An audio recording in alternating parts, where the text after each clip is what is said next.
A jail breaking. An inmate released early tells us about the overcrowding that's letting more out today. We ask a Senate candidate about ducking debates, and he complains about the sitting senator being the slippery one. Well, guess who else we found today? Anti-vaxxers come back to the Capitol, with some telling us this issue has them joining a new political party. And picture a crisis. Right now, our city is in a state of emergency. We see a reason for optimism. Next.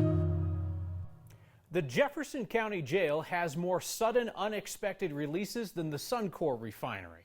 Another 27 inmates got out early today. The sheriff there blames budget issues and overcrowding. An inmate who got out early, separate from those mass releases, gave our Mark Zelinger an idea of what it's like on the inside. The lock on this door leads to a home. Happy to be home. From January 14th to February 9th, Samuel Allen called the Jefferson County Jail home. 26 days inside a jail constricted by budget cuts and overcrowding. During meals, some people had to actually sit on their bunks to eat because there wasn't enough tables or seats available. An entire floor of the jail was closed and staff was laid off at the beginning of the year as budget cuts set in. Allen says inmates feel the impact. They would come in and they would be sleeping in what's called a boat, which is apparatus for sleeping on the floor. And so it at times got way overcrowded. Allen will be the first to tell you he's had his fair share of run-ins with the law. 14 arrests from DUI to felony trespassing to felony stalking. The last 32 years of my life have been riddled with conflicts with the law. Allen got out just 26 days after he began serving his 60-day sentence for driving drunk. He never thought he'd get out early himself. They told me to check the kiosk for my out date. The guard did. And I said, why? And he said, because I believe it's changed. The Jeffco Sheriff's Office says Allen was released early for good behavior and credit for time served. He was not part of the early release program started to make space in the jail. Allen doesn't care. He's free. Also, earlier than he expected. Like it was the 4th of July and Christmas at the same time. It was like, this is unbelievable. Thank you, thank you. I can't thank you enough. Now, so far this year, the Jeffco Sheriff's Office says 154 inmates have been released early through the early release program. Now, it's important to note that everyone released through that program must serve at least 50% of their sentence, and no one who's been released has committed a crime of violence against another person. Kyle, it's all crimes like DUI or theft or burglary, that kind of thing. So you'll hear some folks in public office say they're looking to reduce jail populations. That's not the sheriff's goal necessarily here. The sheriff says that they don't want to release these inmates. They say that it could look like it's undermining the criminal justice system, but they have no other choice at this point to try and get the inmate population down. All right, Mark Zelinger, good to have you on next. There you go. Former Governor John Hickenlooper signed, sealed, delivered, dropped off the signatures to make the Democratic primary ballot for a Senate race today. He faces a field full of more progressive candidates, Democrats who ding him for dodging debates and forums, just sitting on his fat lead in the polls, waiting for them to be pushed aside. That box didn't look too heavy. We asked Hickenlooper about that today, about dodging forums, and we got served a side of what about us? The real question, and this is the appropriate time, why has Cory Gardner not done a town hall meeting or really been available to the general public in a couple of years? So Hickenlooper clearly wants to look past the Democratic primary to the general election against Republican Senator Cory Gardner. But in all fairness, Gardner is pretty elusive. We've talked about that before. Gardner ignores our interview requests, so we have to search him out on sidewalks, at airports, at business luncheons.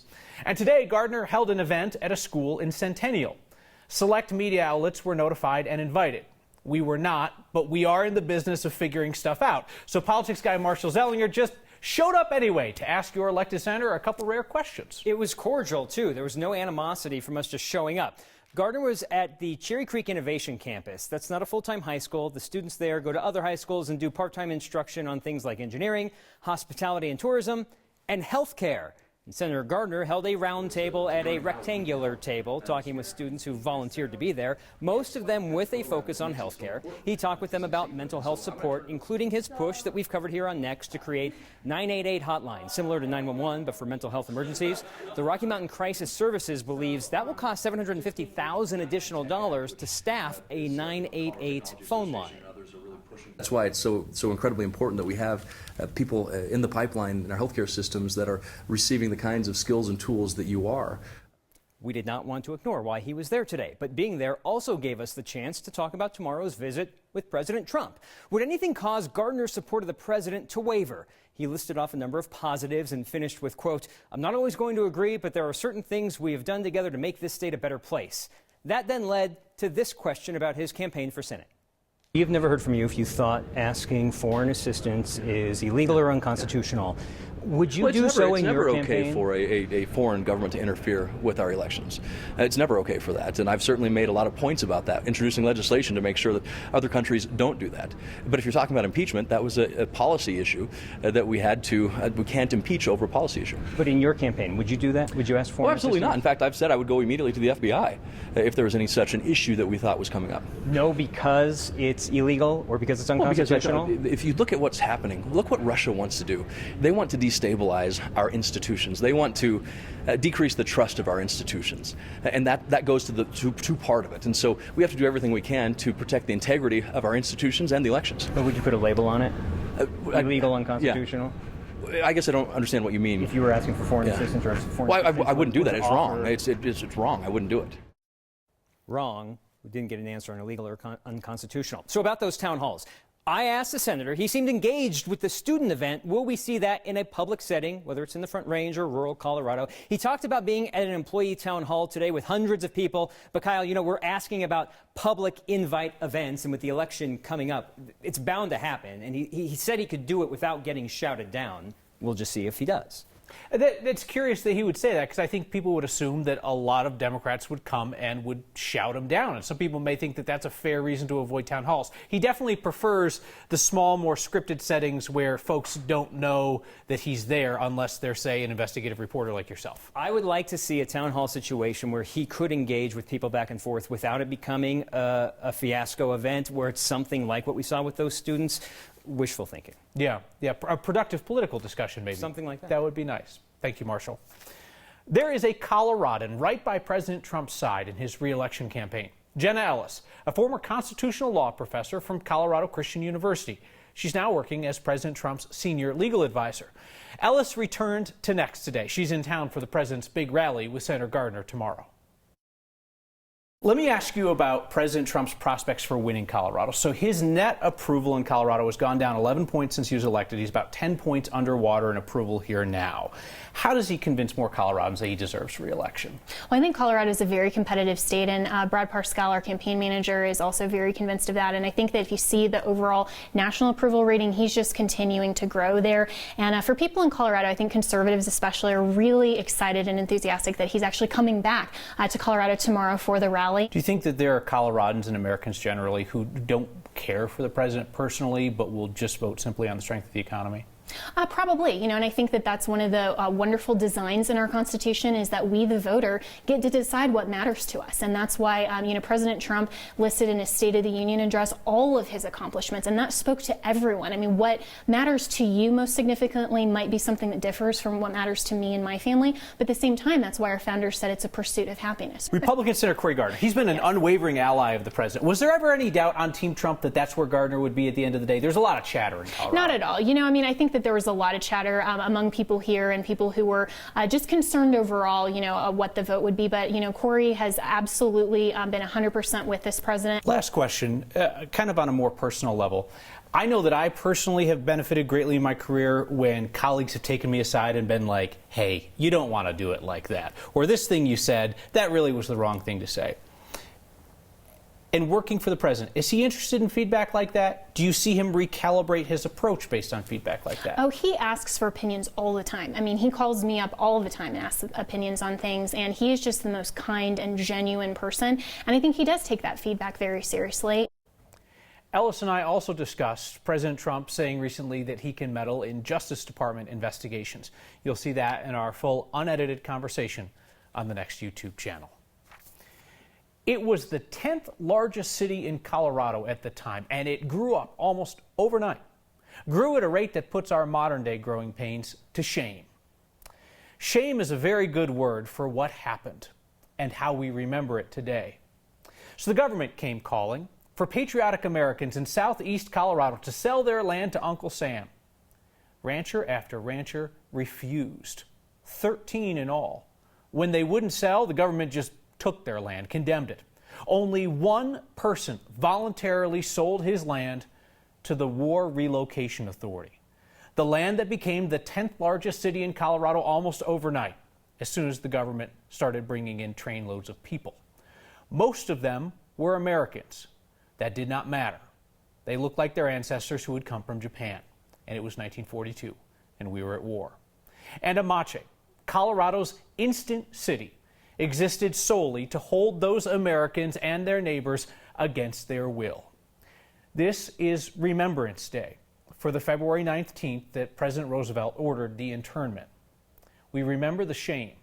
I hope we also remember that almost all of the Coloradans called on to give up their land to jail their fellow citizens refused.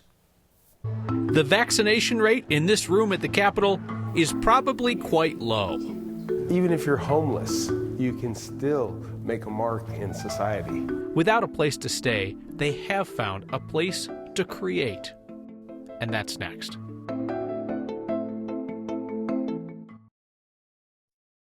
If you see a crowd at the Colorado's Capitol these days, there's a good chance that all those people are there to talk about vaccines. Hundreds signed up to testify today, preparing to wait hours to do it. Our Anusha Roy was down there. Anusha, the lengths that people will go to come out and talk about vaccination these days gives you some idea about the passion. Yeah, there were so many people signed up in the hundreds today that people knew that they were going to have to rearrange their lives because they were going to be stuck at the Capitol for hours just waiting for their chance to talk for a few minutes in front of lawmakers. This year, the Capitol had to set aside 4 overflow rooms. Some people were just posting up in the hallways trying to eat their lunch while they were waiting. Under this bill, parents or guardians would have to submit paperwork to a school that their kids' vaccinations are up to date, or they could fill out an exemption form for religious or personal beliefs signed off by a provider who gives vaccines. They can also watch an educational video created by the state in addition to filling out the form. I had to find a babysitter for my 3 kids, schedule pickup at school, drop off, all of that, drive in the snow. I had to reschedule a bunch of just work-related meetings, and I'm actually missing a work-related seminar that I coordinate. So parents with kids who have medical reasons that can't get vaccinated fill out a different form. Now, supporters of this proposed bill say that this is just a way to standardize the paperwork, but those against it say it's making it harder for them to make their own choices. One woman even told us that she changed her political beliefs over this bill.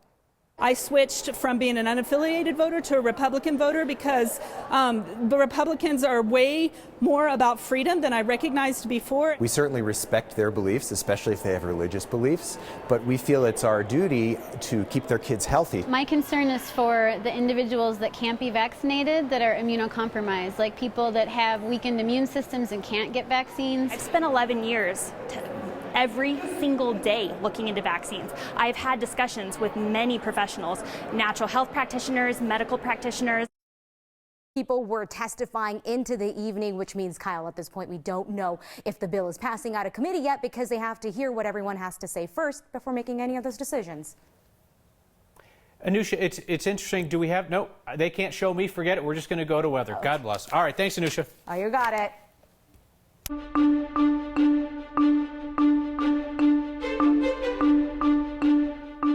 Just a little weather. What's a little light snow at this point, right? We've had more days with snow this month than sunshine, and the light snow falling in the city tonight, while slowing traffic, will be ending by about 2-3 o'clock in the morning. And actually, travel on I-70 really hasn't been that awful today, considering the snow and freezing rain.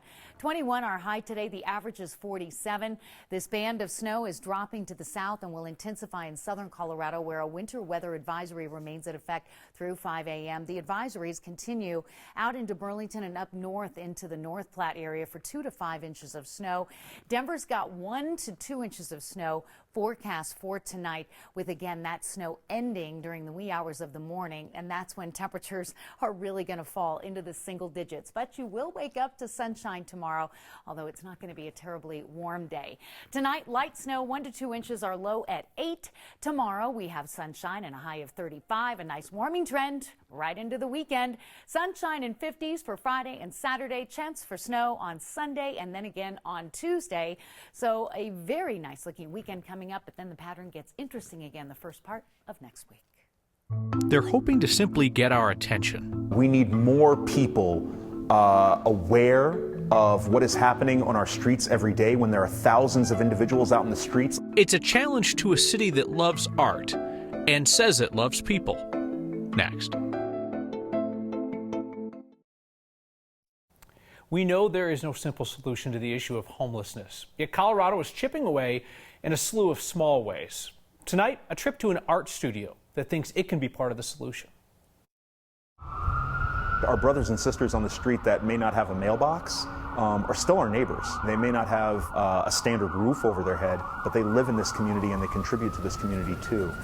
You're right now sitting in our community studio at Redline Contemporary Art Center. This space initially was opened for artists experiencing homelessness. It's like Nicki Minaj says, I want that empire, I want that. Charles, right here? Yeah. Charles is one of our artists that's been with us for many years. Times have been tough, and I found myself homeless. And I mean, I've been there when a person was woken up in the middle of the night. They jumped out of their sleeping bag and started throwing fists, knocking people to the ground. And that was a homeless guy doing it to homeless people.